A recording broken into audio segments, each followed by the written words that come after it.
कौन पहुंचा है आखिरी मंजिल तक, हर किसी के लिए थोड़ा आसमान बाकी है। तुम्हें लगता है कि तू उड़ने के काबिल नहीं, पर मैं जानता हूं कि तुम्हारी पंखों में अभी जान बाकी है और एक बहुत लंबी उड़ान बाकी है। दोस्तों, इस धरती पे, इस दुनिया में ऊपर वाले ने बहुत सारे प्राणी को बनाए हैं, पर उन सारे प्राणियों में एक प्राणी ऐसा भी है, इंसान, जिसको ऊपर वाला बनाया है। ऊपर वाले इन सारे प्राणियों में अगर किसी को कमज़ोर बनाया है तो वो इंसान ही है। ऊपर वाले ने इंसान को सबसे ज़्यादा कमज़ोर बनाया है। जानते हैं कैसे?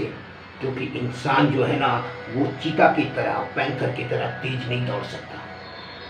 इंसान बंदर की तरह झटपट पेड़ पे नहीं चढ़ सकता। इंसान चील की तरह, ईगल की तरह अपने खुद के बलबूते आसमान में नहीं उड़ सकता। इंसान की नज़रें बाज की तरह तेज नहीं होती। इंसान इतना कमज़ोर होता है कि उसे एक मामूली कीड़ा भी अगर काटे तो हो सकता है शायद वो मर जाए। लेकिन ऊपर वाले ने इंसान को इतना कमज़ोर होने के बावजूद भी एक छोटा सा ताकत दिया है, एक छोटा सा तोहफा दिया है, और वो तोहफा है इंसान के सोचने की शक्ति, इंसान का दिमाग। और ये छोटी सी ताकत की वजह से इंसान इतना कमज़ोर होने के बावजूद भी वो सबसे ज़्यादा ताकतवर बन जाता है। यही कारण है कि जानवर जो होते हैं वो माहौल के हिसाब से ढल जाते हैं, लेकिन इंसान अपने लिए माहौल खुद तैयार करता है। इस धरती पे जितने भी लोग हैं वो अगर पैसा कमाते हैं तो अपने शरीर के दो भागों से ही पैसा कमाते हैं। पहला, ये गर्दन से नीचे वाला हिस्सा, और दूसरा गर्दन से ऊपर वाला हिस्सा। पर 95% लोग, 95% लोग गर्दन से नीचे वाले हिस्से से पैसा कमाते हैं, और सिर्फ 5% लोग ऐसे हैं जो गर्दन से ऊपर वाले हिस्से से पैसा कमाते हैं। मेरे को बोलने की जरूरत नहीं होगी, हर किसी को पता है कि जो गर्दन से नीचे वाले हिस्से से पैसा कमाते हैं उनके पास ज़्यादा पैसा होता है, या फिर जो गर्दन से ऊपर वाले हिस्से से पैसा बनाते हैं वो ज़्यादा पैसा बनाते हैं। जाहिर सा बात है कि जो गर्दन से ऊपर वाले हिस्से से पैसा बनाते हैं वो ज़्यादा पैसा बनाते हैं, क्योंकि उनका कॉन्सेप्ट बिल्कुल क्लियर होता है, उनका माइंडसेट बिल्कुल क्लियर होता है। अगर हम एग्जांपल दें इस पेन का, इस पेन में कवर लगा हुआ है, ये कवर अगर हम हटा दें तो ये पेन जो है वो 95% है, और ये जो इसका कवर है, ये जो ढक्कन है वो 5% है। दिन रात ये पेन मेहनत करता है, घिसता है, चलता है, स्याही किसकी खत्म होती है? 95% की। मेहनत कौन करता है? 95%। थकता कौन है? 95%। लेकिन रात को जब इसके ऊपर राज करने की बारी आती है तो ये 5% आके इसके सर पे बैठ जाता है। और कहानी यहाँ पे ख़त्म नहीं होती। जब दिखाने की बारी आती है दुनिया को तो ये 5% ही लोगों को दिखाई देता है, 95% छुप जाता है। मतलब जब क्रेडिट लेने का बात होता है तो 5% ही नाम लेके चले जाते हैं। ऐसा क्यों होता है? इसका कोई बहुत बड़ा कारण नहीं है। अगर आप अमीर हैं तो इसकी वजह आप खुद हैं, अगर आप गरीब हैं तो इसकी वजह भी आप खुद हैं। लोग अपने एटीट्यूड के हिसाब से ही पैसा कमाते हैं। अगर आंख में काले रंग का चश्मा लगा के दुनिया देखिएगा तो कैसा दिखाई देगा? हर तरफ अंधेरा अंधेरा ही दिखाई देगा। लेकिन अगर वही चश्मा हरे रंग का है तो हर तरफ हरियाली दिखाई देगा। एटीट्यूड मायने रखता है जिंदगी में, क्योंकि बहुत समय आप सुने होंगे, हम भी सुनते हैं कि वो फलाना व्यक्ति, उसके अंदर टैलेंट बहुत है, स्किल बहुत है, ये बहुत सारा पैसा कमा सकता है, लेकिन बेचारा फंसा हुआ है, छोटी सी नौकरी में फंसा हुआ है। वो महीने का 10,000 ही कमाता है, वो 15,000 ही कमाता है, जबकि वो 50,000 1,00,000 रुपया भी कमा सकता है। मैं मानता हूँ ये बात सरासर और बिल्कुल गलत है। इंसान हमेशा अपनी औकात के हिसाब से ही पैसा कमाता है, वो अपने औकात के बाहर पैसा नहीं कमा सकता। अगर कोई 10,000 रुपया महीना कमा रहा है तो उसकी समझ, उसका नॉलेज 10,000 रुपये तक का ही है। अगर कोई 50,000 रुपये महीना कमा रहा है तो उसकी समझ, उसका नॉलेज 50,000 रुपये तक का है। कोई 1,00,000 रुपया बना रहा है तो उसकी समझ 1,00,000 रुपये। अगर जो 1,00,000 वाला इंसान है उसको अगर महीने का 2,00,000 रुपया कमाना होगा तो वो अपनी समझ को 2,00,000 की तरह, अपनी नॉलेज को 2,00,000 की तरह डेवलप करेगा, क्योंकि उसको उसका कॉन्सेप्ट क्लियर है, उसका माइंडसेट क्लियर है। लेकिन 10,000 वाले तो अगर 20,000 कमाना है तो जब तक वो नॉलेज नहीं लाएगा 20,000 तक का, तब तक उसका 10,000 20,000 भी नहीं बदलेगा। ये बात बहुत कम लोग जानते हैं, क्योंकि इसके लिए जो मेहनत करना पड़ता है खुद के ऊपर, यही सेल्फ डेवलपमेंट कहलाता है। मैंने अपनी किताब जीवन का चक्रव्यूह में इसके बारे में बहुत सारी बातें लिखी है। जैसे जीवन एक चक्र है, जीवन चक्र है मतलब लोग धरती पे आते हैं, जन्म होता है और फिर जिंदगी जीते हैं और उसके बाद मर जाते हैं, फिर धरती पे आते हैं, जिंदगी जीते हैं और फिर वापस मर जाते हैं। तो ये चक्र चलता रहता है। लेकिन हर इंसान की जिंदगी अलग अलग क्यों होती है? ये जो जीवन है और ये जो मृत्यु है, इसके बीच का जो जिंदगी है वो अलग अलग क्यों है? क्यों इसमें लोग गरीब हैं तो क्यों इसमें लोग अमीर हैं? क्यों इसमें लोग सुखी हैं, क्यों लोग इसमें दुखी है? ये सारा चीज उस किताब में लिखा हुआ है।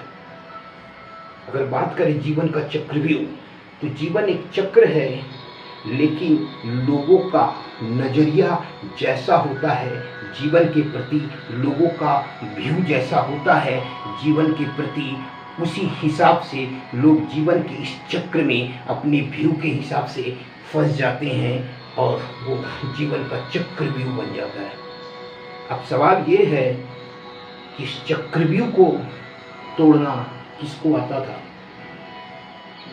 बहुत सारे लोग जानते हैं कि चक्रव्यूह को तोड़ना अभिमन्यु को आता था, लेकिन ये बात पूरी तरीके से गलत है। अभिमन्यु को सिर्फ चक्रव्यूह में घुसना आता था, निकलना नहीं आता था। अगर चक्रव्यूह तोड़ना आता था, वो एक ही व्यक्ति था, वो था अर्जुन। अभिमन्यु क्या है और अर्जुन क्या है? अभिमन्यु जोश है, वो यूथ है कि वो किसी काम को ठान लेता है कि हम करेंगे और वो उसमें घुस जाता है। लेकिन अर्जुन क्या है? अर्जुन जोश के साथ वो होश भी है कि उसको घुसना भी आता है और उस चक्रव्यूह से बाहर निकलना भी आता है। अर्जुन ऐसा कैसे कर पाते थे? क्योंकि अगर देखें तो अर्जुन के जो सारथी थे, जो मित्र थे, जो मेंटर थे, वो थे भगवान श्री कृष्ण। उनके जो मार्गदर्शक थे वो थे भगवान श्री कृष्ण। अगर हमारी जिंदगी में भी वैसे ही मेंटर, मार्गदर्शक और मोटिवेटर, गुरु रहेंगे तो हम लोग भी आगे बढ़ सकते हैं। अब हमको अपना गुरु, अपना मार्गदर्शक ढूंढना होगा। गुरु और सदगुरु में फर्क है, लीडर और ट्रू लीडर में फर्क है। क्योंकि जब तक हम अपने एटीट्यूड को नहीं बदलेंगे, कुछ भी नहीं बदलने वाला। अगर दृष्टि बदलेंगे तो सृष्टि बदलेगा, नजरें बदलेंगे तो नज़ारा बदलेगा, और जब नाव का रुख बदलेंगे तो ही किनारा बदलेगा, अदरवाइज नहीं बदलने वाला। एक छोटी सी कहानी याद आ रही है, क्योंकि इससे लोगों का एटीट्यूड पता चलता है कि आज के समय में लोग का नज़रिया कैसा है। लोग आज अपने दुख से इतना दुखी नहीं है जितना लोगों के सुख से दुखी है। लोग अपने आप को बढ़ाना नहीं चाहते बल्कि दूसरों को पैर पकड़ के खींचना चाहते हैं। एक व्यक्ति के सामने भगवान जी आए और उस व्यक्ति को बोले कि मैं तुमसे बहुत प्रसन्न हूँ, मांगो मेरे से क्या मांगते हो। तो उस व्यक्ति को उस समय समझ नहीं आया, फिर भी वो मांगा। बोले कि भगवान जी अगर आप मेरे से खुश हैं, मेरे को वरदान देना चाहते हैं तो बस इतना ही वरदान दीजिए कि मैं जिस समय जो मांगूं वो मेरे को मिल जाएगा। भगवान जी थोड़ा सोचें कि अगर हम इसको ये वरदान दे देते हैं तो ये तो पूरी दुनिया में राज करेगा, ये जब जो कुछ चाहेगा और मेरे को देना ही पड़ेगा। तो भगवान जी उसमें छोटा सा कंडीशन अप्लाई करते हैं, क्योंकि भगवान जी को वरदान तो देना ही था। तो बोलते हैं ठीक है, तुम जब जो भी चीज़ मांगोगे तुमको वो चीज़ पूरा का पूरा मिलेगा, लेकिन शर्त एक ही है कि जितना तुम मांगोगे तुम्हारे पड़ोसी को उसका डबल मिलेगा। उस समय उस व्यक्ति को ये बात समझ नहीं आती है, वो कंफर्म करता है सिर्फ इतना, बोलता भगवान जी पड़ोसी को क्या मिलेगा मेरे को पता नहीं, लेकिन हम जो मांगेंगे वो मेरे को मिलेगा ना। तो भगवान जी बोलते हैं हाँ, तुम जो मांगोगे वो तुमको 100% मिलेगा, लेकिन शर्त एक ही है कि तुम जो मांगोगे उसका डबल तुम्हारे पड़ोसी को मिलेगा। वो आदमी बोलता है ठीक है मेरे को मिलेगा। बस वो वापस घर आता है और घर को देखता है और सोचता है कि मेरा घर ऐसा है, एक मंजिला है, काश मेरा घर 2 मंजिला हो जाए कितना अच्छा होता।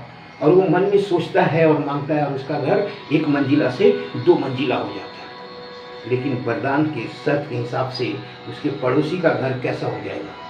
अगर इसका 2 मंजिला खूबसूरत मकान बना तो पड़ोसी का 4 मंजिला सुंदर मकान हो जाएगा।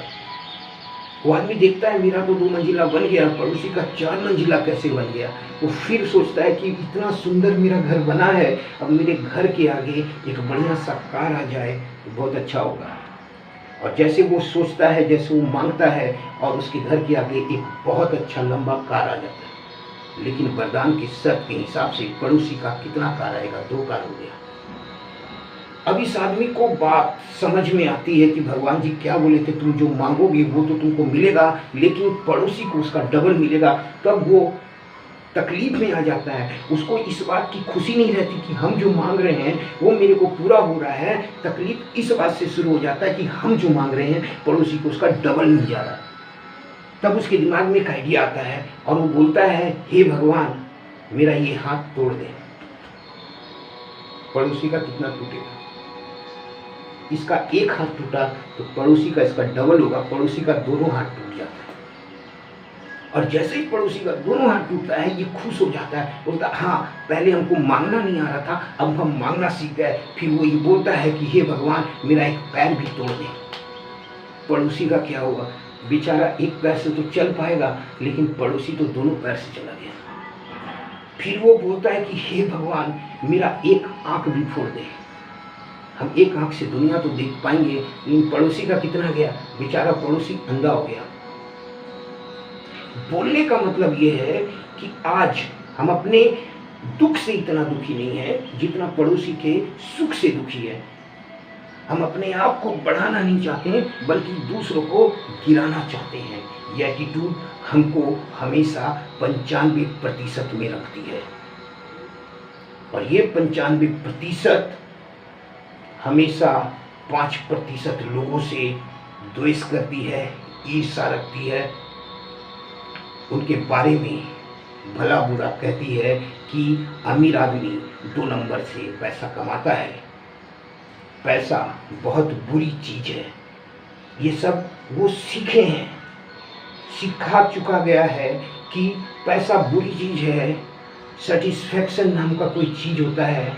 एक पेटेंट डायलॉग है लोगों का कि दाल रोटी खाओ प्रभु के गुण गाओ।